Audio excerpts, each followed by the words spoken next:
Bien, vamos ahora a regresar al panorama político. Dábamos cuenta ayer justamente de que el pedido de censura al ministro Eleodoro Mayorga quedó de lado por una votación que en realidad era previsible. Ya en días anteriores algunas bancadas habían mostrado su decisión de negar, o mejor dicho, de no estar de acuerdo con el voto de censura. Sin embargo, hoy día se ha dado a conocer por representantes de Fuerza Popular y algunos otros señores parlamentarios que se va a proceder a una acusación constitucional. Para conversar de esos y otros temas nos acompañan los congresistas de Cilia Chacón, de Fuerza Popular, y Omar Chejade, parlamentario de Gana Perú, a quien por supuesto les agradecemos como siempre su gentil Mario, presencia. por Buenas noches. Y además saludos por periodista. Yo sé que tú no eres periodista sino abogado, pero ejerces la profesión de periodista hace 20 años. Así que felicitaciones. Muchas gracias. Gracias, congresistas. Me auno a ese saludo. Gracias, congresistas. Gracias por estar con nosotros. Bien. Empecemos por ustedes, porque son los que han formulado el pedido. Sí, en realidad, yo decía hace un momento que hace aproximadamente 10 días prácticamente se da por descontada esta no censura al ministro Mayorga, básicamente por la decisión de la bancada de PPC-APP. Sin embargo, ustedes luego de la votación, congresista Chacón, insisten en una denuncia constitucional. ¿Qué fundamenta esa decisión? Porque uno supondría que una vez agotado el foro parlamentario y la vía regular que es la censura, pues digamos como que las cosas quedarían tal cual. Bueno, no está agotado, ¿no? La acusación constitucional es también un camino y es una vía. Por lo tanto, más bien después de una acusación constitucional, tal vez estaría ya zanjado el tema en lo que a los fueros parlamentarios se refiere. Pero en realidad nosotros estamos muy preocupados por esta situación, porque obviamente se trata de un ministro en una de las carteras más importantes para el país. Una cartera donde se necesita mucha estabilidad y confianza para que justamente los nuevos proyectos puedan desarrollarse. ¿Y por qué? Por una razón muy sencilla y muy simple. La inversión que se necesita, tanto para proyectos mineros como para proyectos de hidrocarburos, es millonaria. Es decir, para invertir en minería e hidrocarburos se necesita muchísimos millones de dólares que obviamente ningún inversionista va a poner si es que tenemos un ministro cuestionado, un ministro que no solamente los fujimoristas, no solamente la oposición, sino muchísima gente considera que ha habido un conflicto de intereses. Ustedes, congresistas, y esto lo digo con una curiosidad simplemente, ¿han podido testear el sentir de los inversionistas del sector minero energético? O sea, ¿es la misma opinión la que usted señala? A ver, mire, yo le digo una cosa, simplemente vayamos a las cifras y no a lo que podamos especular, ¿no? Solamente para que tengas una idea, la inversión en hidrocarburos en el Perú ha caído 34% entre enero y abril del 2014. Son cifras que no doy yo, son cifras que da Perupetro. La mayor caída se dio en las exploraciones, en un 39%. ¿Qué significa la exploración? O sea, ni siquiera hay inversionistas que quieran empezar a perforar para saber dónde podría haber nuevos yacimientos. Oye, en minería andamos igual, muy parecido. A ver, ahí voy. Entonces, esto nos va a llevar de todas maneras, esperemos que se resuelva, a una crisis energética. O sea, ¿ustedes creen que la presencia de Mayorga es un obstáculo político a la llegada de más inversión? Por supuesto, no es la única razón, porque esto viene ya de antes, pero obviamente no mejora el panorama, ni contribuye, y todo lo contrario, lo empeora. Pero además de eso, mientras que la inversión en la explotación de pozos de hidrocarburos cayó en 30% en el 2014. Y además, esto es aún más preocupante si es que consideramos que en el 2013, esto es en relación al 2014, en el 2013 la inversión total en el sector hidrocarburos se redujo en un 23%. O sea, ya venimos en caída. Esto acelera la caída. Esto lo que hace es quitarnos totalmente cualquier paracaídas. Y además, en minería, que es algo que también es muy preocupante, está estancada desde el 2012, no lo digo yo, lo dijo el exministro Carranza en el último simposium del oro.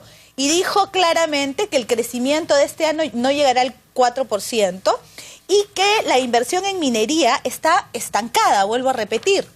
La inversión privada pasó de 5.5 a 1.5 según el propio MEF. Bueno, en realidad la inversión privada en el Perú va a crecer a cero prácticamente el 2013. Pero en la actividad minera no nos olvidemos, que nos guste o no nos guste, es el desarrollo del motor de desarrollo de este país y que además significa, solo para dar algunos datos, el 60% de las exportaciones del Perú. Entonces no estamos hablando de poca cosa. Y si a eso le sumamos, ¿no?, la inseguridad que hay en estos momentos, inseguridad ciudadana, inseguridad jurídica, inseguridad política, obviamente el resultado va a ser que hay una gran obstinación para que este señor no se vaya, y a quien está perjudicando no es a los grandes mineros, no es a los grandes inversionistas. ¿A quién al final perjudica? A la ciudadanía. El canon minero, a comparación de otros años, va a ser nada. Y eso va directamente a favor o en contra de quiénes, del ciudadano, el ciudadano de a pie, que no va a tener su gobierno regional ni municipal dinero para poder hacer obras. Entonces, congresista Chejade, entonces, como usted ha escuchado, el argumento principal ahora ya no es necesariamente político, este conflicto de interés que se ha discutido a propósito de la censura, sino que genera además un ruido político que, digamos, perjudica las inversiones en el sector. A ver, yo al escuchar a mi amiga Cecilia Chacón, por un momento pensé que estaba hablando de otro país, ¿no? De repente estaba hablando de Argentina o de Venezuela, que están lamentablemente quebrados, o de Grecia, ¿no es cierto?, que recién está saliendo del hoyo, de algunos países de Europa como España. Y no es así. Creo que la política económica del presidente Ollanta está bien encaminada. Creo que no hay duda de eso. Había una desaceleración económica en algunos sectores, producto de la caída de los metales en el mundo, en un mundo globalizado fundamentalmente en materia económica. Pero pasando al tema Mayorga, nunca la oposición contempló, Mario, en lo absoluto, por lo menos hasta antes de la interpelación, la acusación constitucional por una serie de delitos o por algún delito que está tipificado en el Código Penal, ¿no es cierto? El día que interpelaron al ministro Mayorga la primera vez, quiero decir, el ministro Mayorga contestó 64 preguntas de manera detallada, de manera técnica, de manera sobria, contundente, que incluso hasta Javier Bedoya y varios, digamos, operadores y congresistas del PPC lo supieron reconocer, y parte de la oposición también, ¿no es cierto? Señalaron que le fueron suficientes las explicaciones. Y ese día se tuvo que suspender la reunión, no solamente por la batería de respuestas contundentes de Mayorga, sino porque la oposición, que era la más interesada en interpelar, se fue. No hubo quórum y ellos mismos sabotearon su propia interpelación. Punto uno. Punto dos. No es como ha dicho mi amigo García Belaunde, Víctor Andrés García Belaunde, de que si hubiese sido una ley se hubiese ganado. Porque lo que se cuenta en una censura, que es el derecho de las mayorías según la Constitución, es llegar a la mayoría simple calificada, es decir, que existan los 66 votos como mínimo. No interesa si los que están a favor o en contra de la censura están o no presentes en el hemiciclo y votan y no en contra. Bueno, yo ahí discrepo de Vitocho por la sencilla razón de que si seguimos la misma lógica, esta mesa directiva del Congreso estaría políticamente debilitada y el gabinete también sería muy debilitado, porque los últimos dos pasaron raspando con la punta de la nariz. Ese es un buen ejemplo. 66 votos no logró la oposición, y la oposición sabía que no lo iba a lograr, no solamente porque el PPC y muchos congresistas no iban a votar a favor, sino que fue tan claro y tan contundente y tan detallado, además de técnico, las respuestas de Mayorga en la primera interpelación, el pliego interrogatorio, 3 mociones, 65 preguntas, que ya no dio a pie a mayor debate. Y el tema central es el siguiente: Mayorga ingresa el 23 o 24 de febrero y jura como ministro de Energía y Minas. Pero en septiembre u octubre del año pasado, del 2013, Perú Petro, que es la instancia correspondiente según la ley de hidrocarburos, era la que amplió, según el directorio, el presidente del directorio, Ortigas en este caso, era el que había firmado la ampliación del contrato con Interoil. Entonces, el Ministerio de Energía y Minas no es un ente negociador ni que determina un contrato, en este caso, para prorrogar dicha explotación para determinado yacimiento por determinada empresa. Pero no cuidó las formas, congresista. No cuidó la forma, porque si yo me estoy desempeñando como asesor, consultor legal de una compañía que luego está dentro de una disputa con el Estado, lo mínimo que ha debido hacer Mayorga es inhibirse o permitir que el viceministro firme. Pero ahí ha cometido un gravísimo error de formas. O sea, por eso que eso ha llevado a una serie de confusiones, ¿no? O sea, vamos a pensar bien, a ver. cometió un gravísimo error. Yo no creo, yo no estoy de acuerdo contigo, Mario, que sea un gravísimo error.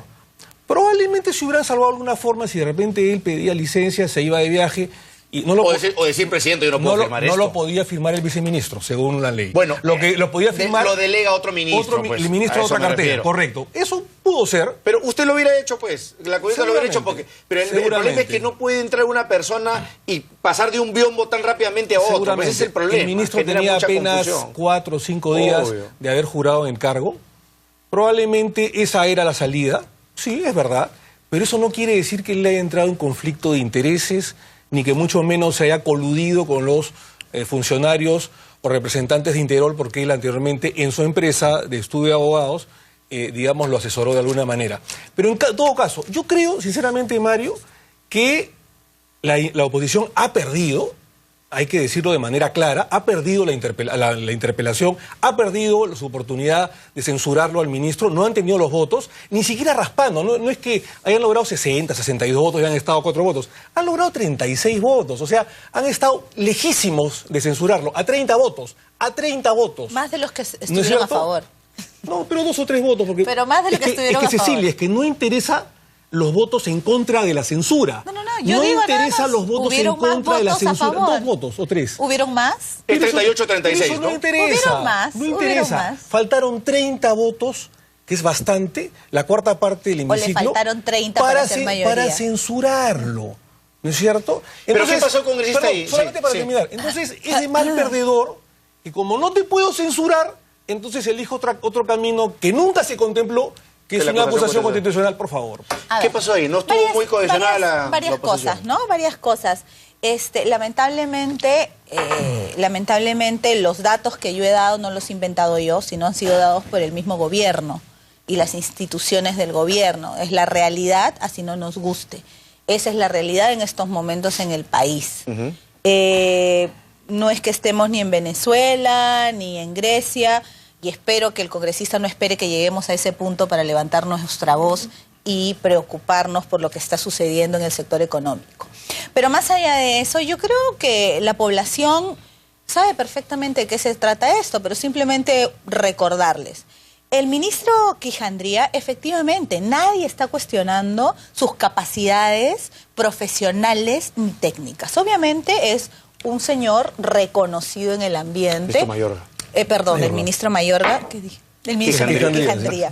Pero, perdón, me he confundido porque él era socio de la firma Laub y Quijandría hasta prácticamente el día que juramentó como ministro. Y es esta firma, Laub y Quijandría, la que defendió a Interoil en el arbitraje que tuvo con el Estado. Es decir, el señor Eleodoro Mayorga, horas antes de juramentar como ministro, segundos antes, minutos antes de juramentar como ministro, el señor representaba a Interoil a través de la firma Laub y Quijandría, que era la que él era parte de su sociedad. Y lo representaba en el arbitraje, es decir, en el conflicto que tenía el Estado con esta empresa.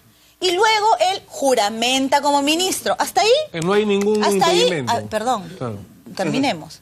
Hasta ahí, bueno, el señor era socio, hay mucha gente que trabaja en el sector privado, hoy puede trabajar alguien en una minera y mañana ser ministro. Y más en un sector de tanta escasez de cuadros. De cuadros, que se necesita además muchísimo detalle acerca de ciertos puntos. O sea, hasta ahí no hay ningún problema porque yo no creo que nadie pueda decir que porque trabajaste aquí o allá no puedas ejercer un cargo. Eso me parece totalmente absurdo. Por lo tanto, hasta ahí estamos bien. Pero ¿qué es lo que pasa? A los 4 días, que el señor Mayorga asume la cartera, firma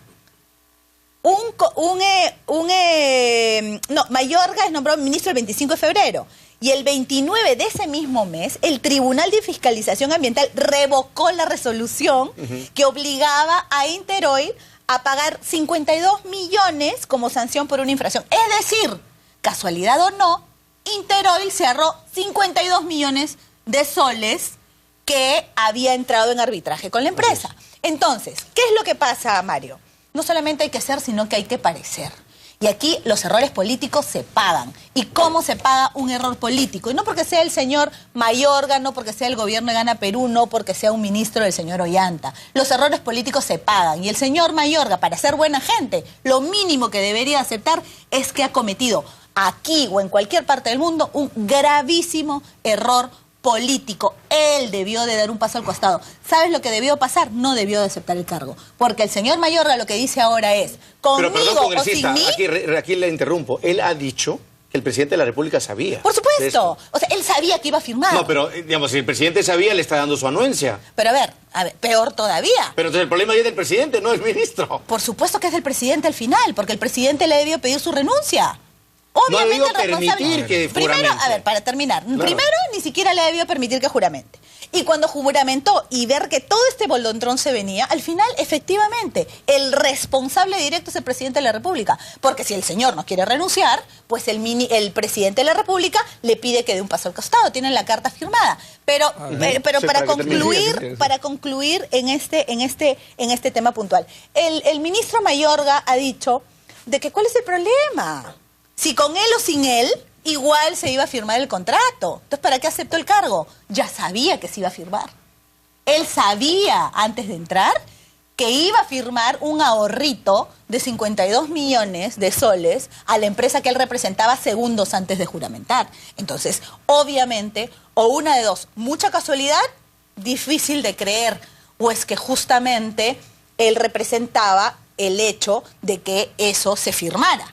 Entonces quería estar en la foto. Bueno, ahí habría que precisar, antes de darle el uso de la palabra al congresista Chejade, que el arbitraje, el arbitraje es un proceso, que va más allá de la voluntad de los ministros, está en curso.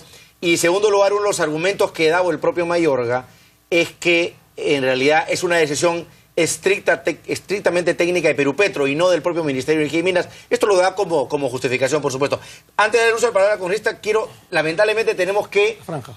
Tenemos 40 segundos, bueno, tenemos que ir a la franja electoral, lo que pasa es que después nos corta la franja y se le corta al congresista, pero sí, mejor. O sea, hay que tener en cuenta esos dos elementos que son cruciales, ¿no es cierto?, para poder dar una opinión un poquito más equilibrada. Vamos rápidamente a la franja electoral, tenemos que esperar y regresamos con esta conversación.